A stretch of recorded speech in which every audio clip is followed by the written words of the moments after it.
सद्गुरुनाथ महाराज की जय। साधन सुधा सिंधु परम श्रद्धेय स्वामी जी महाराज की पूर्व प्रकाशित महत्वपूर्ण प्रवचनों एवं लेखों का अनूठा संग्रह, एक साधकोपयोगी दुर्लभ ग्रंथ। आज इसमें हम सभी श्रवण करेंगे मैं मेरापन कैसे मिटे, इस विषय पर श्रवण करेंगे। मैं शरीर हूँ, शरीर मेरा है, यह मान्यता ही खास भूल है, यही मूल भूल है। आप विचार करो कि शरीर मिला है और मिली हुई चीज़ अपनी नहीं होती। अपनी चीज़ सदा ही अपनी रही है, कभी बिछुड़ती नहीं, शुरू से अंत तक अपनी रहती है। परंतु मिली हुई चीज़ सदा साथ नहीं रहती, बिछुड़ जाती है। अतः वह अपनी कैसे हो सकती है? स्वयं पहले भी था और पीछे भी रहेगा। बीच में शरीर मिला तो स्वयं कैसे हुआ? इदं शरीरम कौन्तेय क्षेत्रमित्यभिधीयते ये तद्दो वेत्ति तम प्राहु क्षेत्रज्ञम इति तद्विदः। श्रीमद् भगवद गीता अध्याय संख्या 13 श्लोक संख्या 1। अर्थात यह रूप से कहे जाने वाले शरीर को क्षेत्र कहते हैं और इस क्षेत्र को जो जानता है उसको ज्ञानी जन क्षेत्रज्ञ नाम से कहते हैं। अतः क्षेत्र और क्षेत्रज्ञ ये दो चीज़ें हैं। जैसे मैं खंभे को जानता हूँ तो खंभा जानने में आने वाली चीज़ हुई और मैं खंभे को जानने वाला हुआ। जो जानने वाला होता है वह जानने में आने वाली वस्तु से अलग होता है, यह नियम है। हम शरीर को जानते हैं अतः शरीर से अलग हुए। हम कहते हैं कि यह मेरा पेट है, यह मेरा पैर है, यह मेरी गर्दन है, यह मेरा मस्तक है, ये मेरी इंद्रियां हैं, यह मेरा मन है, यह मेरी बुद्धि है, आदि आदि। जो यह है वह मैं स्वरूप कैसे हो सकता है? अहम अर्थात मैंपन भी यह है। जिस प्रकाश में शरीर, इंद्रियां, मन, बुद्धि दिखते हैं उसी प्रकाश में अहम भी दिखता है। जो दिखने वाला है वह अपना स्वरूप कैसे हो सकता है? मैं यह शरीर नहीं हूँ, इस बात को दृढ़ता से मान लो। मैं न कभी शरीर था न कभी शरीर हो सकता हूँ, न शरीर रहूँगा और न अभी वर्तमान में मैं शरीर हूँ। मैं शरीर से बिल्कुल अलग हूँ। इसकी पहचान क्या है? अगर मैं शरीर से अलग न होता, शरीर से मेरी एकता होती तो मरने पर शरीर भी मेरे साथ चला जाता अथवा शरीर के साथ मैं भी रह जाता। परंतु न तो मेरे साथ शरीर जाता है और न मैं शरीर के साथ रहता हूँ। फिर शरीर में मैं कैसे हुआ? जैसे मकान से मैं चला जाता हूँ तो मकान मेरे साथ नहीं जाता, मकान यहीं रहता है और मैं चला जाता हूँ। अतः मकान और मैं दो हैं, एक नहीं। इसी तरह शरीर और मैं दो हैं, एक नहीं। ऐसा ठीक बोध होने पर अंगता मिट जाती है। मैं शरीर हूँ, शरीर मेरा है और शरीर मेरे लिए है, ये तीन खास भूलें हैं। वास्तव में न तो मैं शरीर हूँ, न शरीर मेरा है और न शरीर मेरे लिए ही है। शरीर मेरे लिए कैसे नहीं? मैं नित्य निरंतर रहने वाला हूँ और शरीर नित्य निरंतर बदलने वाला है। यह शरीर नित्य निरंतर मेरे से वियुक्त हो रहा है। कोई ऐसा क्षण नहीं है जिस क्षण में यह मेरे से वियुक्त न होता हो। मनुष्य मानता है कि जब शरीर मर जाता है तब शरीर का वियोग होता है। अतः जन्म से मृत्यु तक शरीर हमारा रहा और यह बहुत स्थूल दृष्टि से मानना है। सूक्ष्म दृष्टि से देखा जाए तो शरीर प्रतिक्षण ही मर रहा है। मान लो कि किसी की आयु 100 वर्ष की है और वह 1 वर्ष का हो गया, तो क्या अब 100 वर्ष बाकी रहे? अब तो 99 वर्ष ही बाकी रहे। तो दृष्टि इस तरफ होती है कि बालक बढ़ रहा है, बिल्कुल गलत बात है। बालक तो घट रहा है। हम भी यही सोचते हैं कि हम बढ़ रहे हैं, हम जी रहे हैं। बिल्कुल झूठी बात है। सच्ची बात तो यह है कि हम मर रहे हैं। जैसे मरने के बाद शरीर से वियोग हो जाता है, ऐसा हम मानते हैं। ऐसे ही हमारा शरीर से प्रतिक्षण वियोग हो रहा है। अतः जो हरदम वियुक्त होता है वह मेरे लिए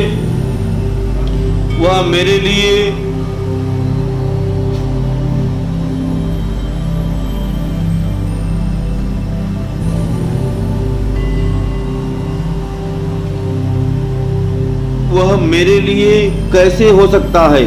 विचार करें कि शरीर पर मेरा आधिपत्य चलता है क्या?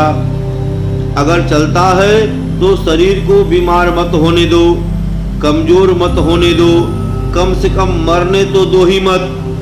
जब इस पर हमारा आधिपत्य चलता ही नहीं तो फिर यह मेरा कैसे हुआ? बालकपन में जो मैं था वही मैं अब भी हूँ। अपना होनापन तो निरंतर वैसा का वैसा दिखता है, पर शरीर निरंतर बदलता है। अतः शरीर मैं कैसे हुआ? शरीर की मात्र संसार के साथ एकता है।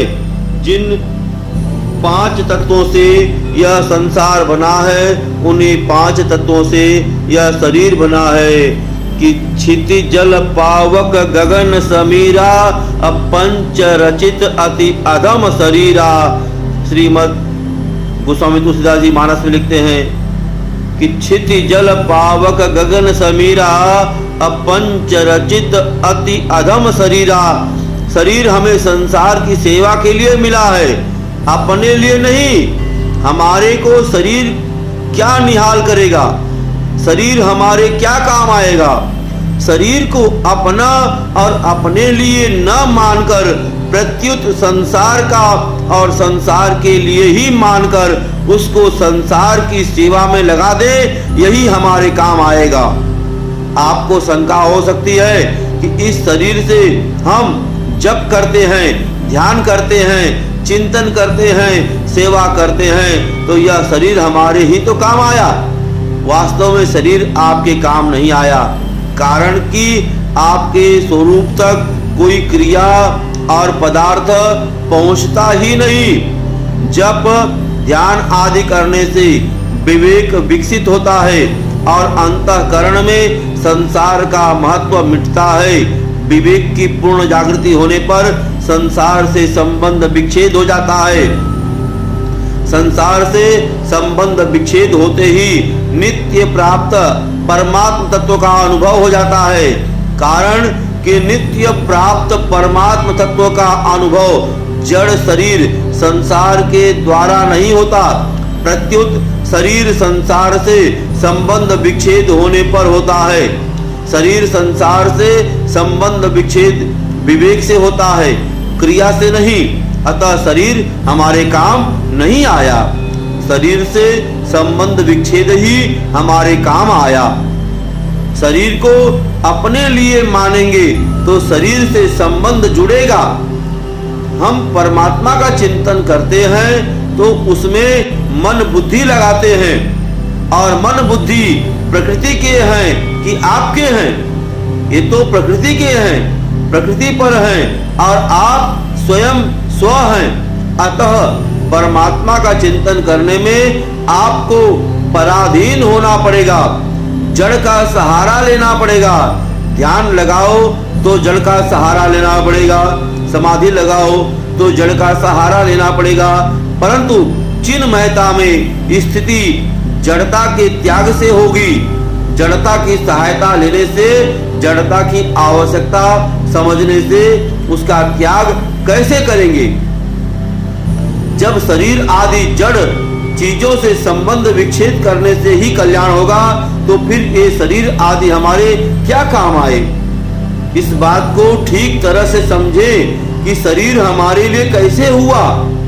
आप भजन ध्यान करो, दान पुण्य करो, सेवा करो, पर ये सब कल्याण करने वाले तब होंगे जब आपका यह भाव होगा कि यह सब मेरे नहीं है और मेरे लिए नहीं है। जब ये मेरे और मेरे लिए नहीं है तो फिर इनको करे ही क्यों।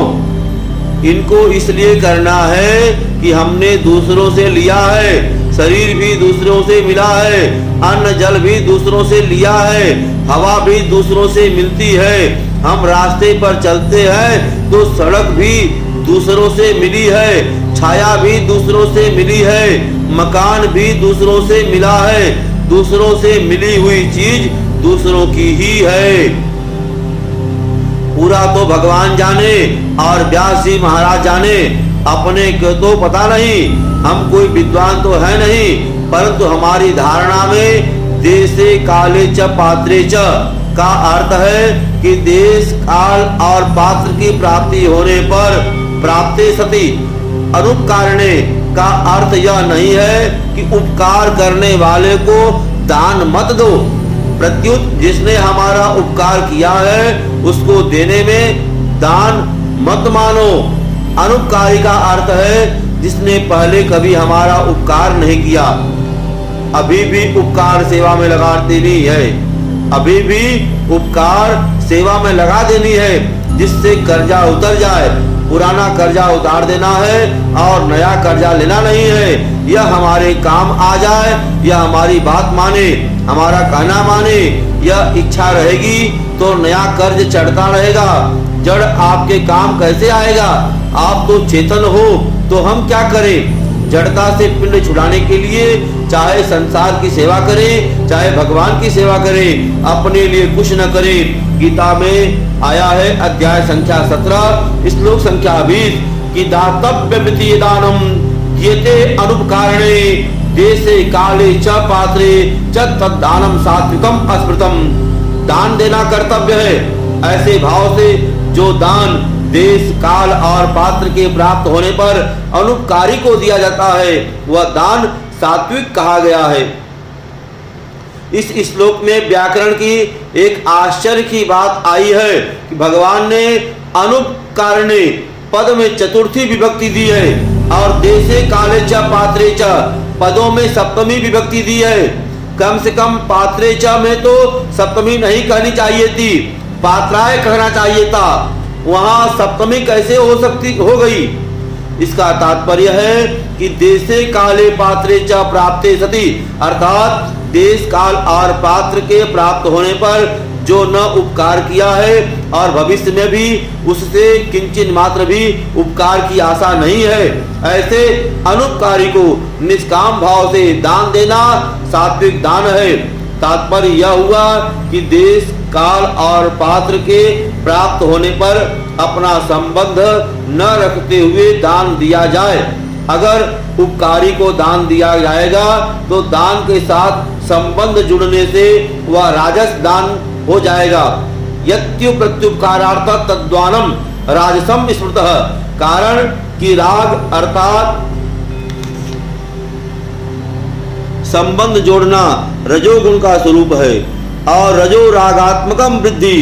दान के साथ संबंध न रहने से सात्विक दान वास्तव में दान नहीं है, यह तो त्याग है। जैसे दान का हमारे साथ संबंध न रहे, ऐसे ही जब ध्यान का भी हमारे साथ संबंध न रहे, सेवा का भी हमारे साथ संबंध न रहे, किसी की सेवा करके हम समझे कि हमने बड़ा काम किया है तो यह गलती है। कारण कि हमारे पास जो कुछ है उस पर उसी का हक लगता है। हमारे पास जो शक्ति है वह शक्ति समष्टि की है, समष्टि से अलग कोई शक्ति हमारे पास है क्या। विद्या बुद्धि योग्यता अवस्था आदि जो कुछ भी हमें प्राप्त है वह हमें समष्टि से मिली है। समष्टि की चीज समष्टि की सेवा में लगा दी तो क्या आसान किया। उसी की चीज उसी की सेवा में लगा देना ईमानदारी है। उस चीज के साथ अपना संबंध जोड़ लेंगे तो मैंपन आएगा। मैंपन आने से मेरापन भी आएगा और मेरे लिए भी आएगा। न तो यह मैं हूँ और न यह मेरा है। जो यह होता है वह मैं नहीं होता और जो मैं होता है वह यह नहीं होता। शरीर यह है, मन यह है, बुद्धि यह है, प्राण यह है, मैंपन भी यह है। अतः ये सब हमारा स्वरूप कैसे हुए? शरीर संसार के साथ माना हुआ मैं मेरेपन का संबंध ही जन्म मरण का कारण है। अतः इस संबंध को जल्दी से जल्दी मिटा देना चाहिए। श्री सद्गुरुनाथ महाराज की जय। धर्म की जय हो, अधर्म का नाश हो, प्राणियों में सद्भावना हो, विश्व का कल्याण हो। बोलो श्री सद्गुरुनाथ महाराज की जय।